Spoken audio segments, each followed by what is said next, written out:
예수님의 고난을 온전히 이해할 수 있는 우리 모두가 되기를 주 예수 그리스도의 이름으로 축복합니다. 예수님의 고난을 통하여 우리에게 주어지는 치유와 회복, 그리고 변함없이 담대하게 신앙 고백적 삶을 살아가는 그 모습이 우리 인생 여정의 이야기가 될 줄로 믿습니다. 오늘 본문 가운데서는 참 중요한 무게감 있는 신학적 표현이 나옵니다. 신학적 표현이라는 건 무엇을 말하는 것이냐면 우리가 고백해야 할 신앙 고백의 내용을 말하는 것입니다. 그것은 바로 이겁니다. 보라, 이 사람이로다 하는 표현입니다. 이 표현을 성경 원문인 헬라어로 표현하면 이도 호 안트로포스라고 하고요, 라틴어로는 에케 호모라고 말하며 영어로는 behold the man 이라고 말합니다. 제가 잘 알지도 못하는 그리스어나 라틴어까지 얘기하고 있는 것은 그만큼 보라, 이 사람이로다 하는 표현 속에 있는 무게감을 강조하기 위함입니다. 그것을 간단히 설명하면 이렇습니다. 이 표현 속에는 무슨 의미가 담겨져 있냐면 예수님의 이른바 신성과 인성에 대한 신앙 고백이 담겨져 있는 표현입니다. 예수님의 신성이라 함은 그분의 하나님이심에 대한 고백인 것이고, 인성이라 함은 그분이 사람이심에 대한 고백입니다. 여러분, 제가 하는 말을 아멘으로 화답하시길 바랍니다. 예수님은 100% 하나님이십니다. 그리고 동시에 예수님은 100% 사람이십니다. 이것이 바로 예수님의 신성과 인성에 대한 신학적 표현, 곧 우리의 신앙 고백인 것입니다. 이 부분이 왜 그토록 중요한가? 그것은 이렇습니다. 바로 예수님은 하나님의 아들 곧 하나님이시기 때문에 죄가 없으신 분이십니다. 그리고 동시에 온전히 사람이시기 때문에 우리의 연약함이 무엇인지를 체휼하십니다. 그리고 체휼하실 뿐만이 아니라 우리를 대표하여 우리의 죄를 대신 지시고 십자가에서 죽어주십니다. 바로 그렇게 예수님의 신성과 인성 가운데는 이러한 하나님의 사랑, 하나님의 은혜가 우리 가운데 어떻게 임했는지를 보여주고 있습니다. 바로 그 가운데에 이 보라, 이 사람이로다 하는 표현은 예수님께서 분명히 하나님의 아들이심에도 불구하고 우리와 동일한 육체로서 임한, 말씀이 육신이 되어 우리 가운데 임하신 온전한 사람이라는 사실을 우리에게 보여주고 있는 표현입니다. 바로 그 인자이신 예수님의 표현입니다. 이걸 조금 더 성경의 역사 속에서 풀어 설명하면 이렇습니다. 보라, 이 사람이로다 하는 표현은요, 구약에서도 매우 중요한 부분에서 2번 나오는 것을 발견하게 됩니다. 첫 번째는 창세기 3장 22절입니다. 그 창세기 3장 22절은 어떤 사건이냐면 아담과 하와가, 곧 인류가 하나님께 범죄하고 쫓겨날 때에 하나님께서 하신 말씀입니다. 그때 아담을 가리켜 하신 말씀입니다. 보라, 이 사람이, behold the man 하시면서 그 사람의 타락의 현상이 무엇인지를 말씀하시는 부분에서 나옵니다. 그리고 또 하나 나오는 것은 사무엘상 9장 17절에 사무엘이라는 사람이 사울을 처음 볼 때 하나님이 하신 말씀입니다. 이스라엘 백성이 사실 자기들의 진정한 하나님은, 진정한 왕은 여호와 하나님이심에도 불구하고 인간 왕을 요구했고 하나님께서 그것을 허락하셨습니다. 그때 첫 번째 세워진 왕이 바로 사울이라는 사람이었습니다. 그 사울을 처음 볼 때 하나님께서 사무엘에게 하신 말씀의 첫 마디도 그겁니다. Behold the man, 보라, 이 사람이로다 하시며 그가 바로 하나님 앞에 이 백성을 이끌어가야 할 왕임을 설명해 주셨습니다. 그런데 아시다시피 안타깝게도 이 사울은 어떤 모습을 갖게 되냐면 그 왕으로서, 왕이기 때문에 하나님이 주신 권한, 그것은 바로 이 모든 백성들을 하나님께로 이끌어가기 위하여 주신 권한인데 그 권한을 자기 자신을 위해서 써버립니다. 그래서 완벽하게 실패한 인물이 되고 맙니다. 무슨 얘기냐면 성경에서 보라, 이 사람이로다 하며 구약에서 말하는 건 인류 전체를 보게끔 하시는 것인데 그것은 무엇을 얘기하는가? 답이 없는 인류라는 겁니다. 죄악으로 가득 찬 인류, 하나님께 범죄한 인류, 하나님께서 주신 권한조차도 하나님의 뜻대로 사용하는 것이 아니라 자기의 욕망을 위해서 사용하고 있는 답이 없는 인류에 대한 얘기인 겁니다. 바로 그러한 인류에 대하여 하나님께서 무엇을 말씀하시냐면 선지자들을 통하여 고난받는 종을 보내실 것을 말씀해 주십니다. 특별히 이사야 선지자를 통해서 그 고난받는 종 보내실 것을 말씀해 주셨고, 그 예언의 말씀은 말씀이신 하나님께서 육신이 되어 우리 가운데 임하심으로 성취됩니다. 그분이 바로 예수님이십니다. 그래서 우리가 함께 보고 있는 요한복음 1장에서 세례 요한의 입을 빌려 이러한 선포가 나오게 됩니다. 지금 가고 계신 그 사람이신 예수님을 향하여 말하는 겁니다. 보라, 하나님의 어린 양이로다 합니다. 바로 답이 없는 그 죄악된 인류의 죄를 짊어지실 수 있는 유일하신 하나님의 어린 양, 그분이 바로 예수님이심을 선포하며 보라, 하나님의 어린 양이로다 하고 선언해 준 것입니다. 그리고 바로 오늘 본문 가운데서 다시 한번 보라, 이 사람이로다 하고 선언해 주는 것은 바로 그렇게 주님께서 오신 그 목적을 성취함에 있어서 예수님이 가지고 계신 그 모든 힘과 권한조차 이 인류를 하나님 아버지께로 인도하기 위하여 그 권한을 사용하시는 예수님의 모습을 우리에게 보여주고 있는 것입니다. 바로 그 예수님, 보라, 이 사람이로다 하는 그분을 바라보라는 것입니다. 믿음의 주요, 온전케 하시는 예수 그리스도를 바라보는 것, 그것이 오늘 우리에게 있어야 할 사건인 것입니다. 그런데 참 아이러니하게도 보라, 이 사람이로다 하는 이 무게 있는 엄중한 표현의 말씀을 누구의 입을 빌려 하시는 거 아니 빌라도라는 사람을 빌려서 한다는 게 참 아이러니입니다. 그건 여러분이 이렇게 생각하시면 됩니다. 일찍이 대제사장 가야바가 예수님을 죽이고자 유대인들과 모의할 때 그가 그렇게 얘기했습니다. 한 사람이 죽어 모든 민족을 살리는 것이 너희에게 유익한 줄 알지 못하느냐 라고 말했습니다. 그때 그 가야바가 그렇게 말한 것은 예수님을 죽이려고 했던 말입니다.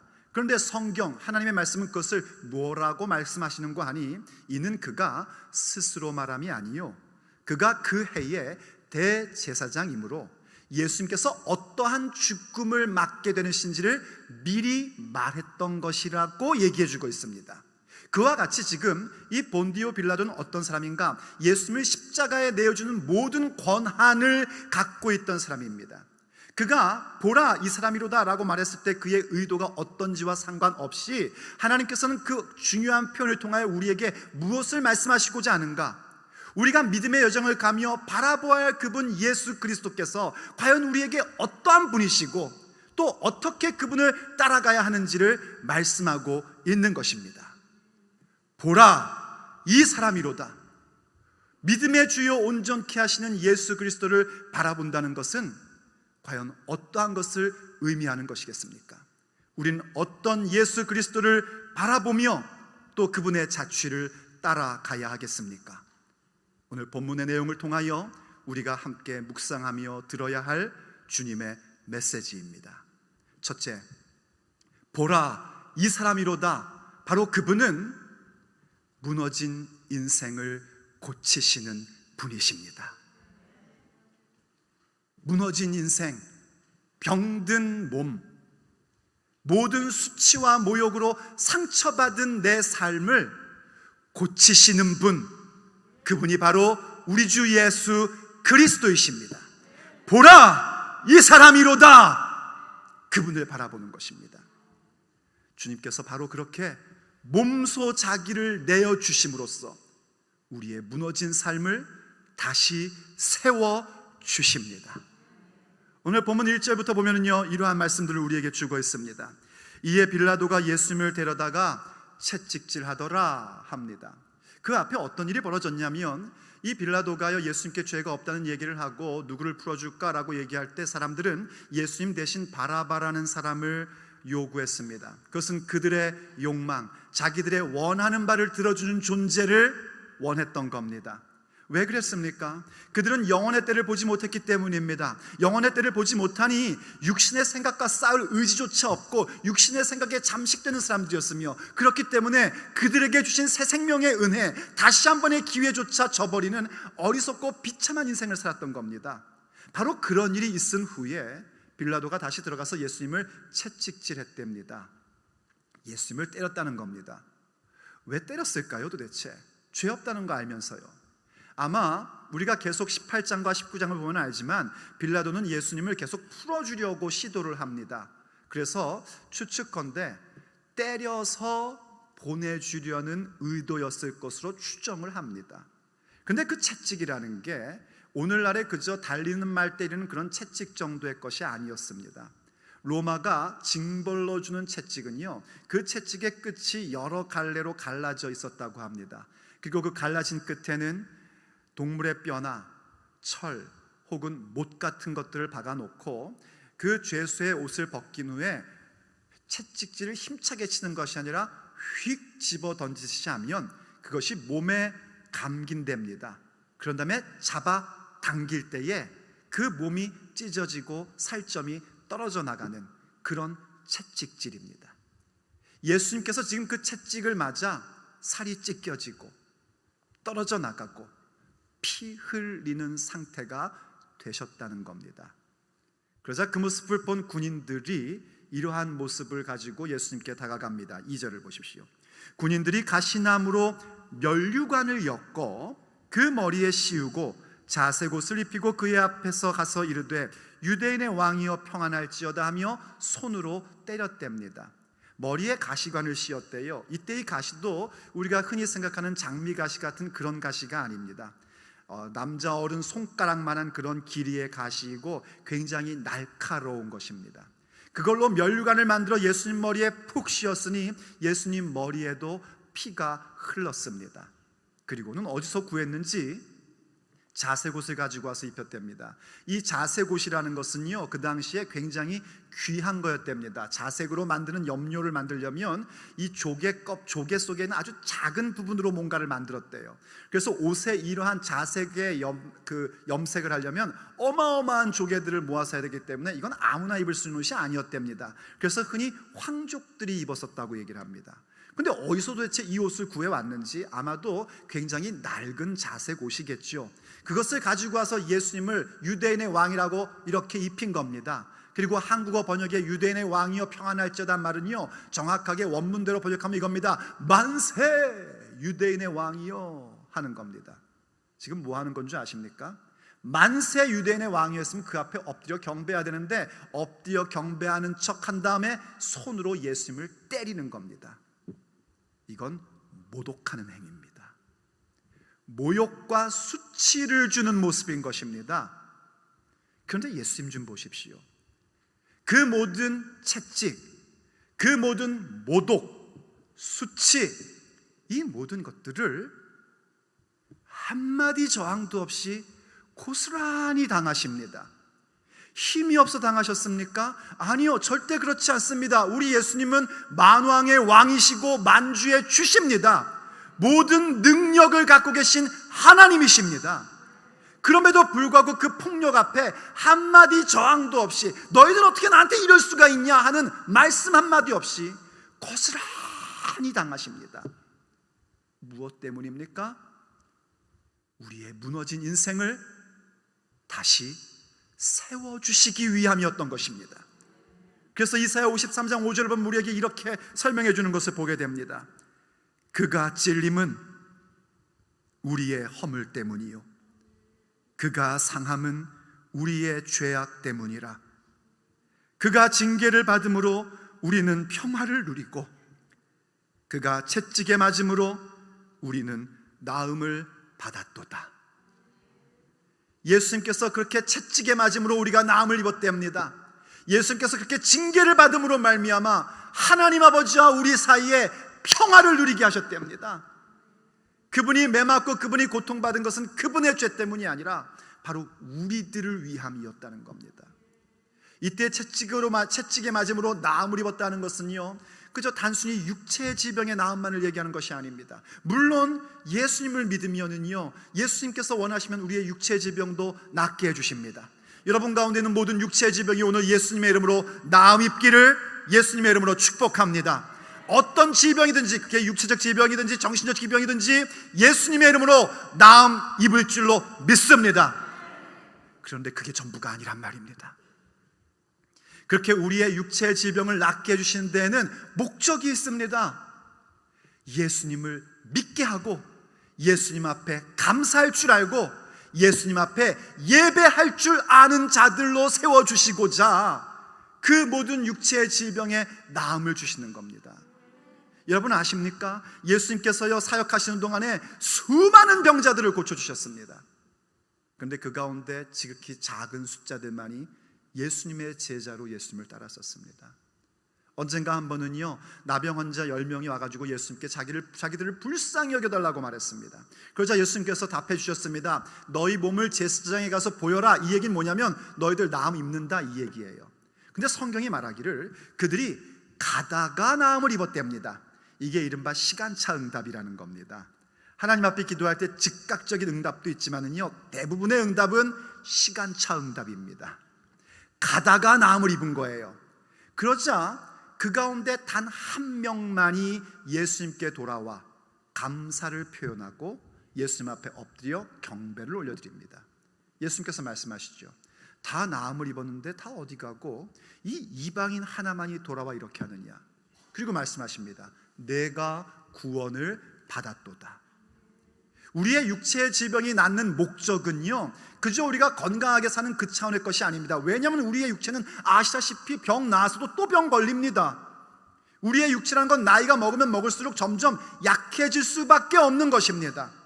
그런데 그런 육체일지라도 하나님께서 회복을 주시고 고침을 주시는 이유는 어디에 있냐면 바로 무너진 예배를 회복하게 하려 하심입니다. 하나님과의 무너진 관계를 회복시켜 주시고 나의 무너진 인생을 다시 세워주시고자 그 일들을 베풀어 주신 것입니다.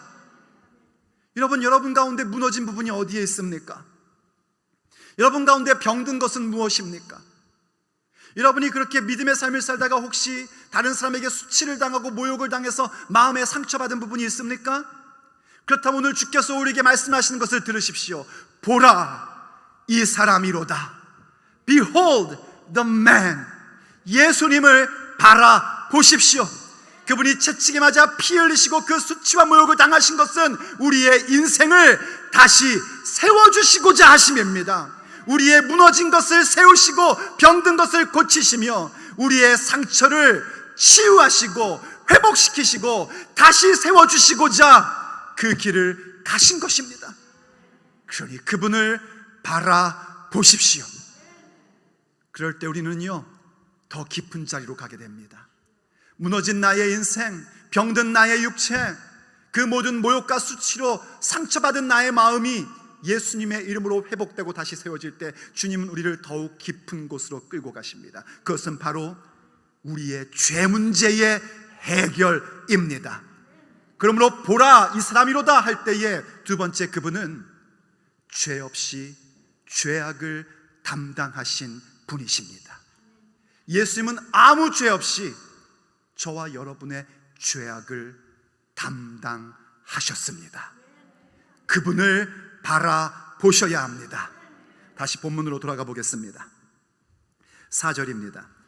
빌라도가 다시 밖에 나가 말하되 보라, 이 사람을 데리고 너희에게 나오니 이는 내가 그에게서 아무 죄도 찾지 못한 것을 너희로 알게 하려 함이로라 하더라.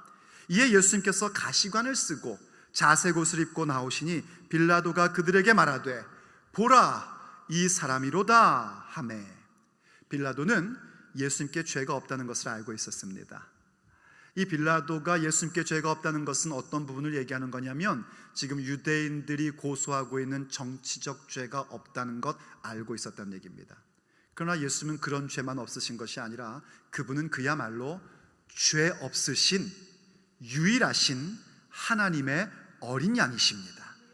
그분은 아무 죄가 없으십니다. 히브리서가 얘기하지 않습니까? 우리에게 있는 대제사장은 우리의 연약함을 체휼하지 아니하는 자가 아니요. 이때 체휼이란 건 뭐냐면 경험하여 불쌍히 여기는 걸 얘기하는 겁니다.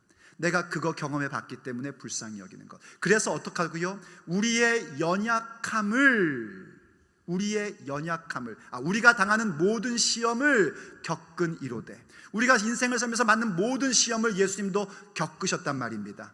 그래서 우리의 연약함을 체휼하시는 겁니다. 그런데 중요한 건 뭐냐면 그러나 죄는 없으시니라. 왜냐하면 하나님의 아들 곧 하나님이시기 때문입니다.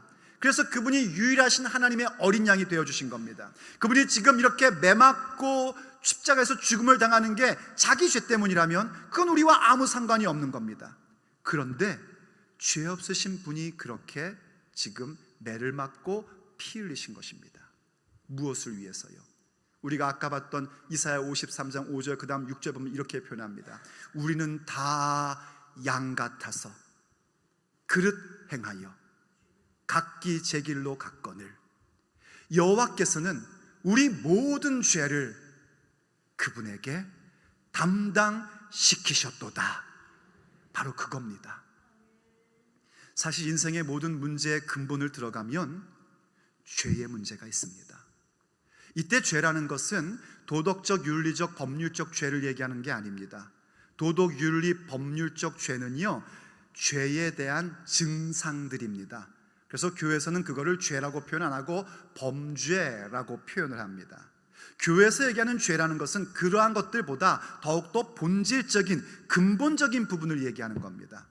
성경에서 얘기하는 근본적 죄라는 건 뭘 말하는 것이냐면 한마디로 말하면 예수님 안 믿는 것입니다. 하나님 믿지 않는 것, 또 다른 표현으로 하면 하나님의 말씀을 믿지 않는 것입니다. 하나님을 믿지 않고 그 말씀을 믿지 않기에, 예수님을 믿지 않기에 나오는 모습이 뭐냐면 자신이 하나님이라고 주장하는 겁니다. 하나님 행세하는 것입니다. 하나님 행세하는 모습은 무엇으로 드러나는가? 선과 악의 기준을 하나님께 두지 않고 나에게 두는 겁니다. 내가 진리라는 겁니다. 내가 기준이라는 겁니다. 내가 선이라고 생각하면 선인 것이고 내가 악이라고 생각하면 악이라는 거예요. 여러분, 선악의 기준은 오직 하나님께만 있습니다. 그런데 하나님을 믿지 않는 자들은 뭔가 그 선악의 기준이 철저하게 자기에게 있는 겁니다. 이것이 바로 하나님을 거역하는 것이고 하나님을 믿지 않는 것입니다. 그게 바로 근본적 죄인 것입니다. 이 죄의 값은 무엇인가? 사망, 죽음입니다. 이때 사망, 죽음이라는 것도 우리 육체의 호흡이 멈추는 그 차원을 얘기하는 것이 아닙니다. 하나님과의 영원한 단절을 얘기하는 거예요. 하나님과의 영원한 단절이라는 것은 진짜 사망입니다. 지옥 가는 것입니다. 그렇게 죄의 값은 사망밖에 없단 말입니다.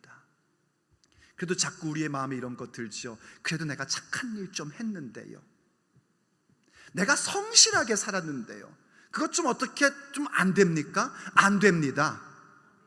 이렇게 생각하시면 됩니다. 그건 마치 무엇과 같으냐면 교도소에 있는 죄수들의 모습과 같은 겁니다.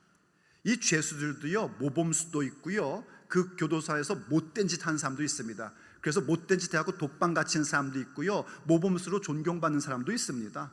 죄수들도요, 그 안에서 우리는 막 싸우고 살 것 같죠? 아니요, 그렇게만 하지 않습니다. 서로 도우며 삽니다.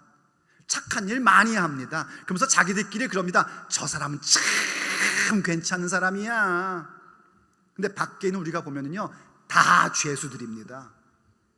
그들이 그 교도소에서 나올 수 있는 방법은 딱 한 가지밖에 없습니다. 죄값을 치루어야 합니다. 세상 교도소야 이런저런 방법으로 죄값 치르고 나오면 되는 겁니다. 하지만 하나님을 거역한 죄, 하나님 행세한 죄, 선악의 기준을 나한테 두었던 그 믿지 않는 죄는요, 치를 값은 사망밖에 없습니다. 죽음밖에 없단 말이에요. 그리고 문제는 뭐냐면 우린 그것을 위해서 누구 대신 죽어줄 수도 없고, 내가 그렇게 죽는 것은 결국 영원한 사망, 지옥으로 간다는 겁니다. 모든 사람이 죄를 범함으로 말미암아 하나님의 영광을 볼 수 없게 된 것입니다. 그래서 죄 없으신 그분이 우리의 죄를 대신 죽어 주신 것입니다. 그러나 그렇게 주님의 죽어 주심으로 말미암아 그렇게 죄값이 치루어졌기에, 대속되었기에, 구속되었기에 우리가 하나님 앞에 나아갈 수 있고 그분을 아버지라 부를 수 있는 권세를 얻게 된 것입니다. 그래서요, 베드로전서 1장 18절과 19절 말씀 보면 우리에게 이러한 말씀을 전해주고 있습니다. 너희가 알거니와 너희 조상이 물려준 헛된 행실에서 대속함을 받은 것은 은이나 금같이 없어질 것으로 된 것이 아니요 오직 흠없고 점없는 어린 양 같은 그리스도의 보배로운 피로 된 것이니라. 믿어주시면 아멘 하십니다. 우리가 이렇게 받고 있는 모든 죄악된 모습들, 우린 전부 다 죄인으로 태어났습니다. 여러분, 방금 태어난 아기 보면은요, 그 아기들 보면 얼마나 순진무구하고 얼마나 이쁩니까? 그런데 아십니까? 그 아이들도 예수님의 보혈 없이는 다 지옥 갈 운명입니다. 태어난 사람 가운데 어느 누구도 죄인 아닌 자들은 없습니다. 전부 예수님 믿지 않고 하나님을 거역한 죄인들입니다. 그러니 그 죄에 대속받는 것은 우리가 가지고 있는 금이나 은이나 우리의 성실함이나 우리의 착한 행위로 대속함을 치러낼 수 있는 내용의 것이 아닙니다. 그것은 오직 그리스도의 보배로운 피, 예수님의 보혈의 능력으로만 해결될 수 있는 것입니다. 그래서 우리는 바로 그 보혈을 의지하여 예수님의 피 흘려주심, 예수님의 대속의 그 은혜를 의지하여 오늘도 날마다 베푸시는 은혜를 받고자 그 은혜의 보좌 앞에 담대히 나아갈 수 있는 권세를 얻게 된 것입니다. 그러므로 보라, 이 사람이로다 하는 그 고백 가운데에는 이러한 하나님의 한량없는 은혜가 담겨져 있는 것이고, 우리가 그 예수님의 보혈을 바라볼 때 우리가 알게 되는 건 무엇이냐면 우리의 인생의 가장 근본적인 문제인 이 죄의 문제가 해결되었음을 깨닫게 되는 것입니다. 이 죄 문제 해결됨으로 말미암아 우리에게 일어나는 현상이 바로 그 무너진 인생 같은 모습이 다시 세워지게 되고, 우리의 병든 몸이 회복되게 되고, 우리의 그 모든 상처들이 예수 그리스도의 이름으로 치유되고 회복되는 것을 경험하게 되는 것입니다. 보라, 이 사람이로다. 그 주님을 바라보셔야 됩니다. 그것이 바로 믿음의 주요 온전케 하시는 분이시라는 바로 그 말씀의 의미인 겁니다. 그럴 때 우리에게 또 하나 일어나는 현상이 있습니다. 바로 우리의 근본적인 죄의 문제를 해결하시는 그분을 바라볼 때에 우리의 삶에 무너져 있는 부분들, 무너진 내 인생이 다시 회복되는 것뿐만이 아니라 내가 가야 할 길이 무엇인지 바로 그 진리의 말씀에 내 인생을 걸고 그 진리를 선포함에 변함없는 모습으로 나아갈 수 있게 되는 것입니다. 그래서 보라, 이 사람이로다 할 때에 세 번째 우리가 보는 주님의 모습은 무엇인가? 우리 예수님은 변함없이 진리를 선포하시는 분이십니다. 그분은 변함없이 진리를 선포하십니다. 어제나 오늘이나 내일이나 영원토록 변함없으신 분이 우리 주 예수 그리스도, 우리가 바라보아야 할 그분입니다. 다시 본문으로 가보십시오. 6절입니다. 대제사장들과 아랫사람들이 예수님을 보고 소리질러 이르되 십자가에 못 박으소서, 십자가에 못 박으소서 하는지라. 빌라도가 이르되 너희가 친히 데려다가 십자가에 못 박으라. 나는 그에게서 죄를 찾지 못하였노라. 여러분, 이 사람들 참 나쁜 사람들입니다. 이 대제사장들과 그의 종들, 그의 아랫사람들이 이렇게 외쳤다고 하는데, 공관복음 보면은요, 이들이 매수하고 이들이 영향을 준 유대인 전체가 예수님을 십자가에 못 박으라고 외칩니다. 왜냐하면 예수님을 십자가에 못 박아야만이 예수님은 저주받은 자가 되어 사람들이 더 이상 따르지 않을 것이기 때문입니다. 참 못된 사람들입니다. 그 로마 상가요, 그런 데 보면은요, 그런 내용이 있답니다. 고대 사회 속에서 그 로마 시대 때 십자가형을 치를 때에 그 십자가에 달릴 사람들이 그것도 아무나 달리는 게 아니랍니다. 자격이 있답니다. 일단 여자들은 십자가에 안 매단됩니다. 남자만 매단됩니다. 그리고 그 신분이 노예면은 안 매단됩니다. 자유인이어야 된답니다. 적어도요. 그리고 그때 십자가에 달리는 건 다른 죄는 아니고 로마 정부, 황제를 향하여 황제를 모독하거나 황제를 거역한 그러한 죄, 반란의 죄에 해당되는 것들만 이렇게 십자가에 달렸답니다.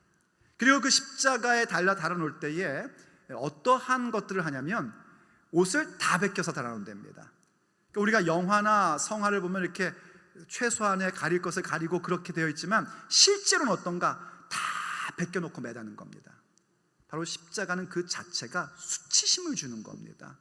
그래서 그 수치심을 보여줌으로 인해서 따르던 사람들조차 수치심을 여겨 더 이상 따르지 못하게끔 만드는 게 이 십자가형이라는 겁니다.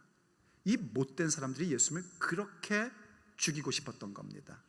그래서 빌라도가 말한 거예요. 니들이 데려다가 십자가에 못 박아라. 이 얘기는 너희들이 십자가형을 집행하라 이 얘기가 아닙니다. 유대인들에겐 그런 권한은 없습니다.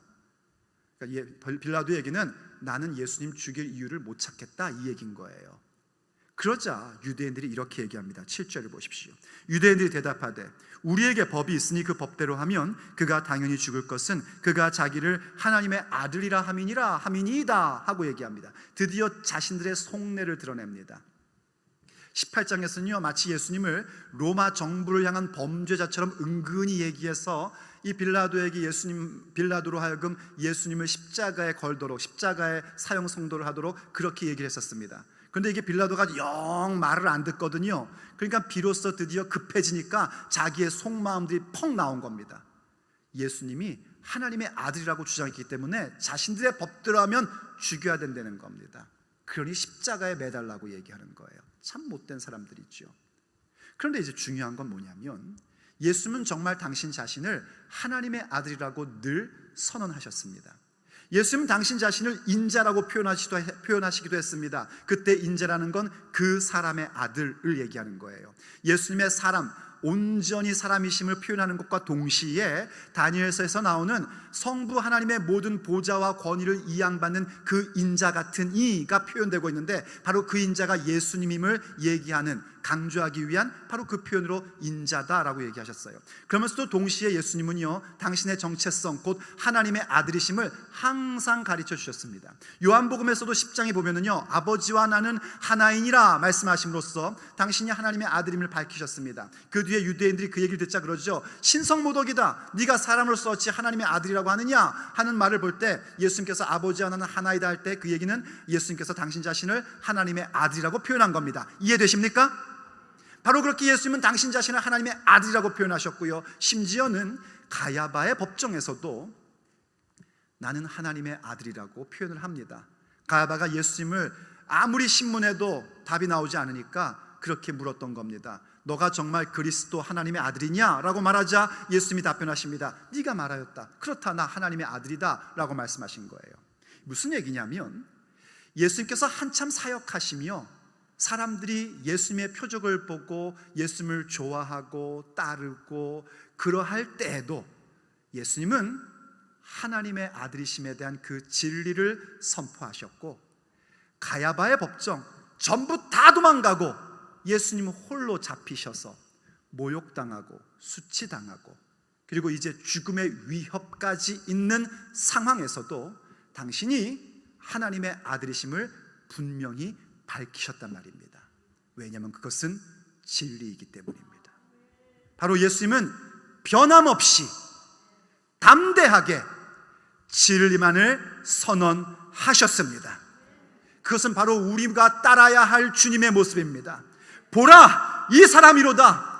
주께서 지금 그렇게 매맞고 채찍맞고 피 흘리고 홍포를 받고 가시면류관을 쓰고 사람들 앞에 힘없는 모습으로 나올 때에 우리가 바라봐야 될 것이 무엇인가? 바로 그 진리를 위하여 자신의 온 삶을 내놓으신 그분을 바라보셔야 한단 말입니다.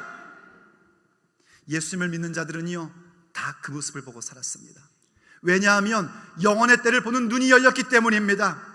우리의 죄를 대신 지심으로 인하여 죄사함의 은총을 받은 자들은 영원의 때를 볼 수 있게 되고 그 영원의 때를 보니 우리의 인생 가운데 무너지고 병들고 상처받은 것들은 예수 그리스도의 이름으로 회복됨을 경험했기에 그렇기 때문에 이제 끝까지 진리만을 따르는 자가 되는 겁니다. 히브리서 11장을 보면은요 그것을 우리가 소위 믿음장이라고 하지 않습니까? 저는 그걸 보면 마치 믿음의 전당을 보는 것 같습니다. 아벨부터 시작하여 그 구약에 나오는 믿음의 선조들의 이름이 쭉 리스트가 적혀져 있습니다. 그야말로 믿음의 전당이죠. 그러다가 한 35절쯤 가면은 무명의 하나님의 사람들이 나옵니다. 이름 없는 하나님의 사람들. 그들은 어떠한 모습을 살았는가? 바로 하나님을 믿는 그 믿음 때문에 박해를 받고 죽임을 당하고 톱으로 켬을 당하기도 하고 재산을 빼앗기고 산으로 동굴로 유리하며 다니는 그런 일들까지 겪습니다. 그럼에도 불구하고 진리를 포기하지 않습니다.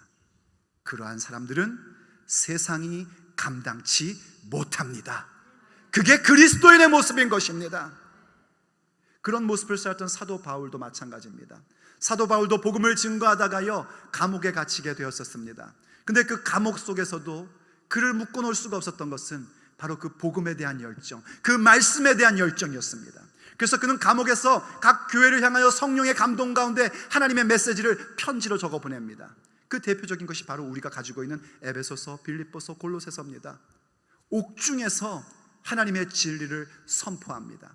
얼마나 그 사실에 대해 확신을 갖고 있었는지 에베소서 6장에 보면요, 자기 자신을 뭐라고 표현하냐면 쇠사슬에 매인 사자라고 표현합니다. 사자, 엠베세더. 쇠사슬에 매인 대표자, 쇠사슬에 매인 대리인, 쇠사슬에 매인 선포해야 할 사자라고 자기 자신을 표현합니다. 그는 옥중에 매여 있으나 묶인 자가 아니었던 겁니다.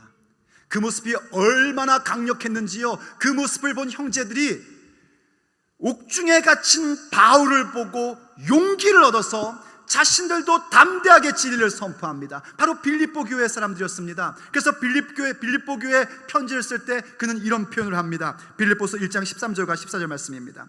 이러므로 나의 매임이 그리스도 안에서 모든 시위대 안과 그 밖에 모든 사람에게 나타났으니, 이 얘기는 무슨 얘기냐면 지금 자기가 옥에 갇힌 것이 자기의 죄 때문이 아니라 복음을 위하여, 예수님을 위하여 갇혔다는 것을 자기를 지키고 있는 사람들도, 밖에 있는 사람들도 다 알게 되었다는 겁니다.